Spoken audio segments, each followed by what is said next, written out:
Hare Krishna. Well, we're on time. See that? 4 o'clock, LA time. That's called punctuality, by Krishna's mercy. Ran back from my walk. I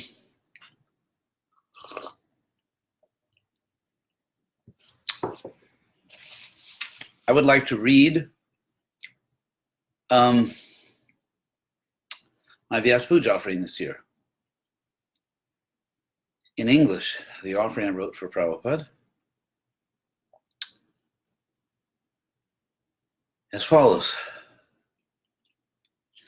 Namo Vishnu Padaya Krishna Prishtaya Bhutale Srimate Bhaktivedanta Swamin Iti Namine Namaste Saraswate Deve Gauravani Pracharine Nirvishesha Shunyavadi Paschatya Desha Tarine.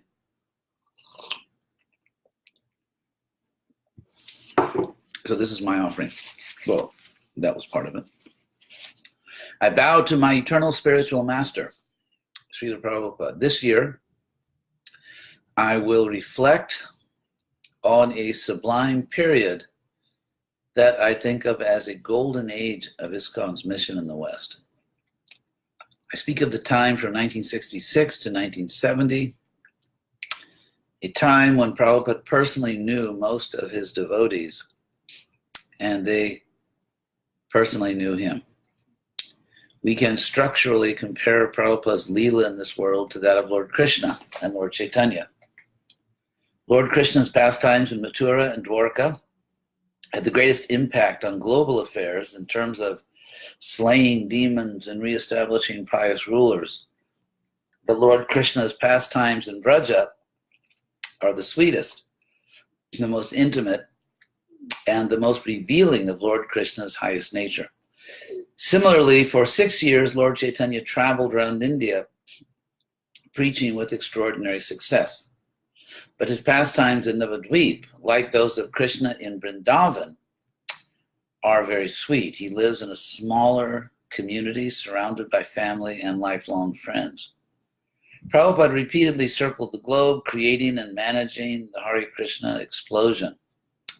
Yet I see his earlier pastimes as analogous to those of Krishna in Vrindavan and Mahaprabhu in Navadvip. As stated above, in the early days, Prabhupada knew all the devotees, and in a sense, they knew him. Mukunda Goswami's biography, that of Guru Das, and of course Satsarupa Goswami and others, describe these very intimate pastimes that the devotees relished in the early days of the movement. In those days, Prabhupada lived in America and declared an American city, Los Angeles, to be his world headquarters. We find in those earlier days that Prabhupada trusted his disciples to discover effective preaching strategies.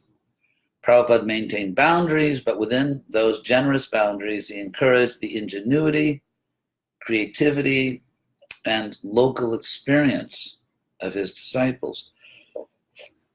The result was wonderful. My dream and goal in life is to help to reestablish what Prabhupada created then, a truly Western Hare Krishna movement in the West. In our hearts, we, Western preachers, must bring Prabhupada back to live in our Western countries. By our love and service, we can relish with him the same intimate, sweet dealings that Prabhupada's early disciples did. The more we spiritually manifest Prabhupada in the West by our genuine devotion, the more Western people will be attracted. Let us work together to fulfill Prabhupada's great dream of a Krishna-conscious world. I signed it, his servant, me.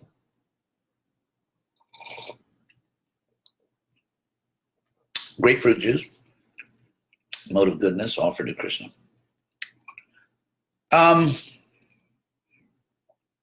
Well, as they would say in Brazil, falou e disse.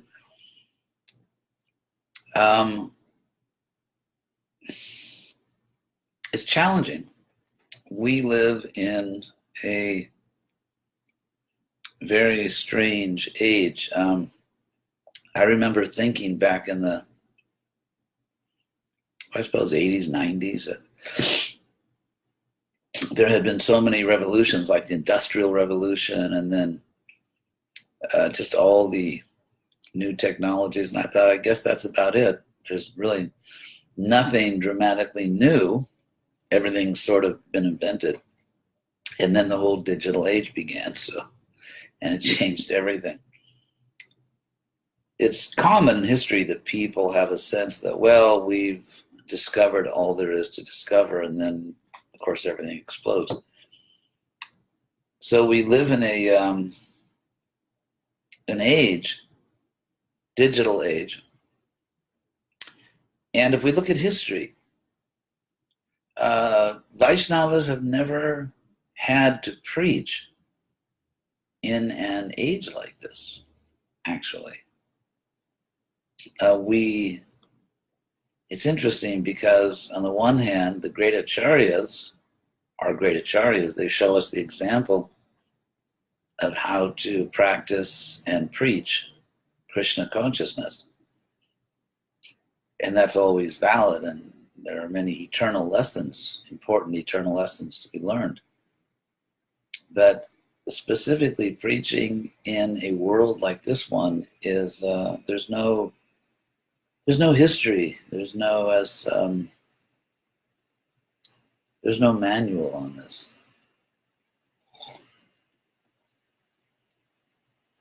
So we are trying to find the ways and means to reach people, to fulfill Prabhupada's dream. I was just taking a japa walk at UCLA, and I was actually walking very quickly because I had to get back in time for this class. But I saw a table set up in the sort of where the students set up tables advocating different things. And there was a table advocating abortion rights. It was pro-abortion. So I couldn't resist stopping by. And actually, there was a nice girl I talked to. She was from a Hindu background, but an American. And I told her that, I said, I'm approaching this not politically, but philosophically. And then another girl at the table, an American girl, said, well, this isn't philosophy, it's politics. And I said, well, but it's very dangerous to separate politics from philosophy. That's how you get all kinds of horrible historical outcomes. Horrible things have happened in history when people separated politics from philosophy. So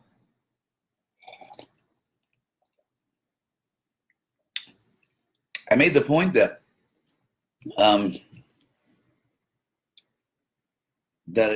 perhaps the central argument in favor of abortion is that women have a right to control their own body. And of course, I made the obvious point that there's another body in there.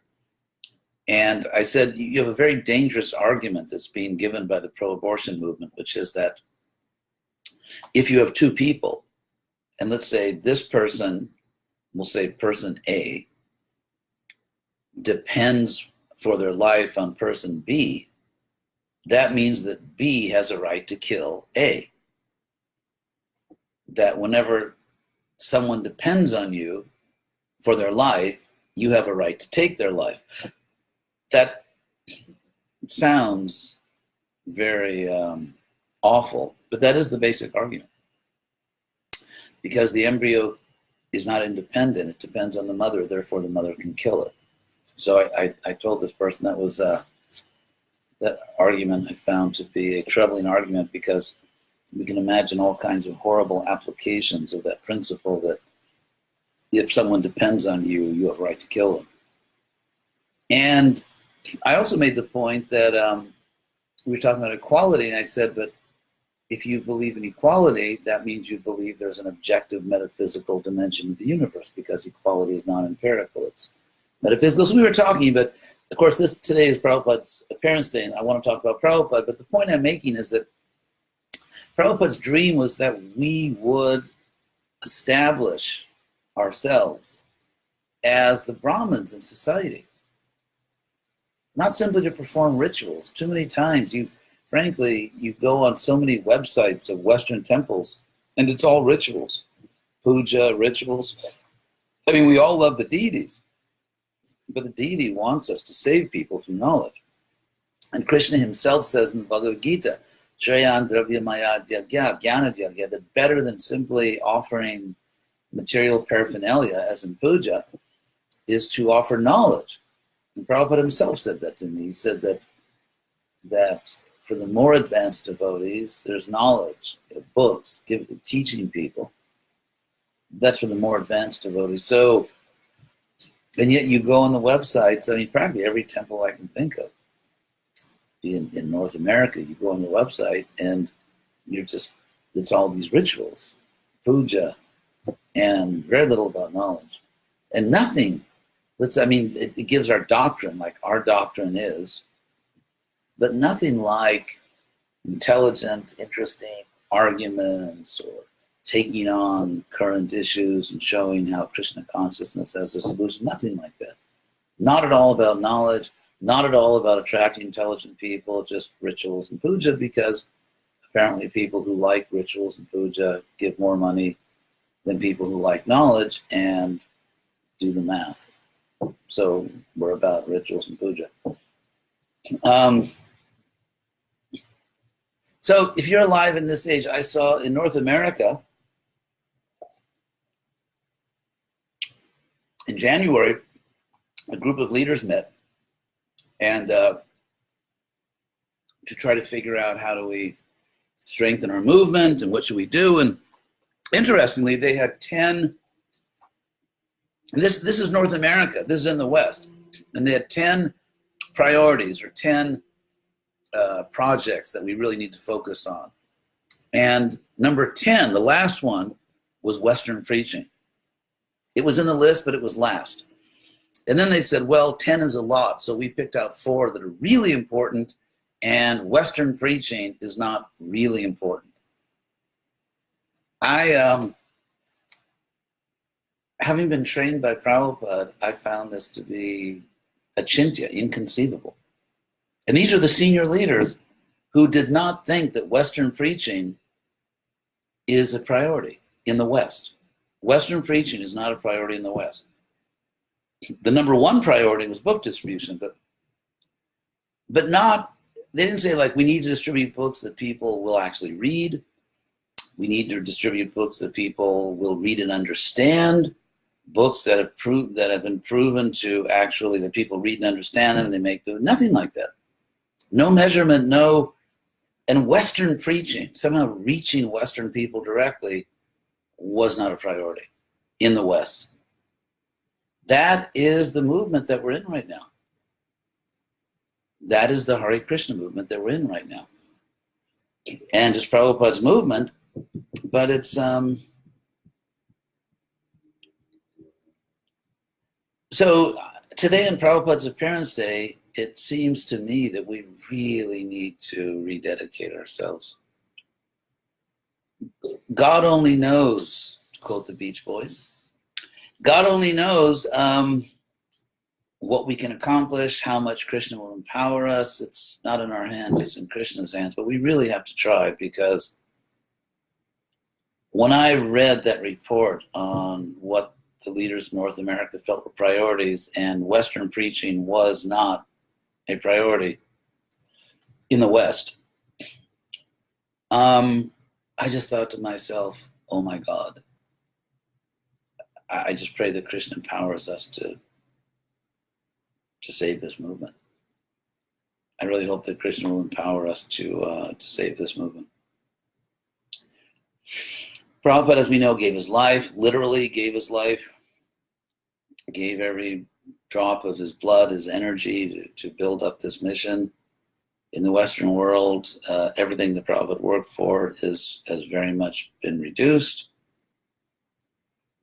And so I can't imagine what else we would do today except rededicate ourselves to Prabhupada's mission. I can't imagine what else you would do today. So that's what I hope I can do. I hope I can find within myself enough sincerity to somehow use my time in the most valuable way possible to help Prabhupada. And I recommend, or I urge all of you to do that in your own way. Everyone find the deepest sincerity that you have within you and use that sincerity to dedicate and rededicate yourself to saving Prabhupada's mission. So that's the message. I hope it's short. I hope sweet. I hope it was short and sweet. Didn't mean it to be short and bitter. I'm always hopeful. As long as I'm in this world, I will always hope that we can do something. And so I hope together we can all try to rebuild Prabhupada's Western mission, because literally the world depends on it. Literally. Okay, well, thank you all very much. I hope you have a very happy Vyas Puja Day. I hope you had a wonderful Janmashtami. Thank you all for watching, and I hope to see you all soon. Hare Krishna.